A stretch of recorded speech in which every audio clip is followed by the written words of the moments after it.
yang muncul itu Tiongkok. Tapi orang-orang di jalan atau bahkan di grup WhatsApp keluarga masih santai aja bilang Cina. Tau nggak? Sebutan Cina itu pernah dilarang secara resmi di Indonesia. Iya, dilarang. Bahkan sampai jadi isu nasional. Nggak main-main loh. Nah, kali ini kita bakal bongkar tuntas kenapa China disebut Tiongkok di Indonesia.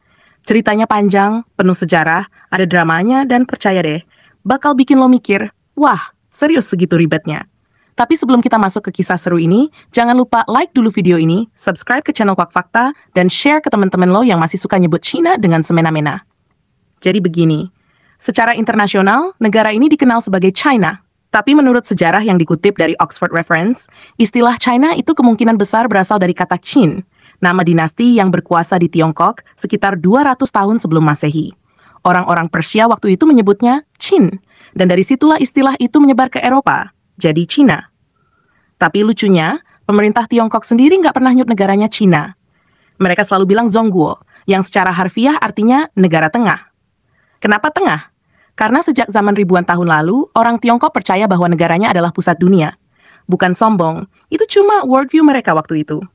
Menurut riset dari Chinese Academy of Social Science, istilah Zhongguo udah dipakai sejak lebih dari 3.000 tahun yang lalu. Bahkan ditemukan di wadah perunggu peninggalan dinasti Zhou Barat. Nah, dari Zhongguo muncullah versi lain yang kita kenal sekarang. Tiongkok? Kok bisa? Jadi, waktu orang Tionghoa dari bagian selatan Cina datang ke Nusantara sekitar abad ke-13, mereka bawa bahasa dan dialek sendiri, khususnya dialek Hokkien. Dalam Hokkien, Zhongguo diucapin Tiongkok. Nah, dari sinilah kata Tiongkok berasal. Dan karena lebih gampang diucapin dan terdengar lebih akrab di telinga orang lokal, kata itu langsung nempel. Terus gimana dengan istilah Tionghoa? Ini beda lagi. Kalau Tiongkok merujuk ke negaranya, maka Tionghoa itu merujuk ke etnisnya, yaitu orang keturunan Tiongkok yang tinggal di luar negeri, termasuk di Indonesia.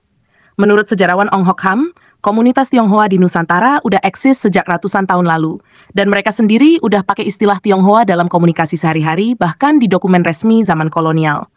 Jadi, istilah ini bukan ciptaan baru, tapi punya akar sejarah yang kuat. Nah, sekarang kita masuk ke bagian yang agak serius. Kenapa istilah Cina sering dianggap kasar atau bahkan menghina? Menurut kajian LIPI dan catatan Komnas HAM, di era Orde Baru sekitar akhir tahun 1960-an, terjadi pembatasan besar-besaran terhadap budaya Tionghoa. Bahasa Mandarin dilarang, perayaan Imlek disunat, sekolah dan media Tionghoa ditutup, bahkan nama-nama etnis diubah. Dan yang lebih mengejutkan, istilah Tiongkok dan Tionghoa dicoret dari penggunaan resmi. Digantikan dengan Cina, yang saat itu sering dipakai dalam konteks menghina atau merendahkan.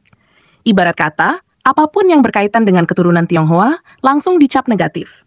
Makanya, sampai sekarang, banyak orang keturunan Tionghoa di Indonesia yang ngerasa nggak nyaman kalau disebut Cina, apalagi dengan nada yang nggak sopan.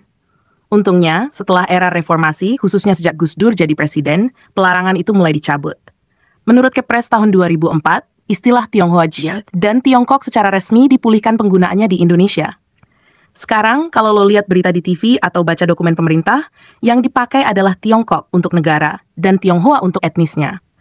Masalahnya, di masyarakat masih banyak yang salah kaprah. Menurut survei Litbang Kompas, lebih dari 2/3 responden masih bingung bedain antara Tiongkok dan Tionghoa. Bahkan ada yang pikir keduanya cuma versi sopan dari Cina, padahal maknanya beda total. Dan ini penting buat kita lurusin bareng-bareng.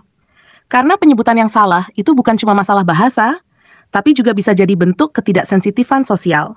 Apalagi di negara yang beragam kayak Indonesia. Oh iya, ada beberapa fakta menarik yang mungkin belum lo tahu juga. Pertama, menurut British Museum, istilah China juga dipakai buat menyebut porselen, alias keramik mahal. Karena dulu, Tiongkok adalah satu-satunya negara yang bisa bikin porselen super halus yang bikin bangsawan Eropa ngiler. Kedua, istilah Tiongkok dan Tionghoa ini unik banget karena cuma populer di Indonesia dan sebagian Asia Tenggara. Di negara lain, semuanya tetap nyebutnya China dan Chinese. Jadi ini adalah bentuk adaptasi lokal yang langka. Ketiga, menurut sejarawan Leo Suryadinata, hubungan antara Tiongkok dan Indonesia udah terjadi sejak abad ke-7. Melalui pelayaran, perdagangan rempah, sampai kunjungan Laksamana Cheng Ho ke Jawa dan Sumatera. Jadi, interaksi budaya kita itu udah ribuan tahun. Bukan cuma soal ekspor TikTok dan pabrik sepatu. Nah, gimana? Sekarang lo udah ngerti kan kenapa kita bilang Tiongkok bukan Cina? Dan kenapa penting banget buat ngerti bedanya dengan istilah Tionghoa? Kalau lo punya cerita, pendapat, atau pengalaman soal penyebutan ini, langsung tulis di kolom komentar ya. Dan jangan lupa like, subscribe, Dan share video ini ke semua orang yang lo tahu. Biar makin banyak yang tercerahkan. Fakta itu seru, asal kita tahu cara nyeritainnya.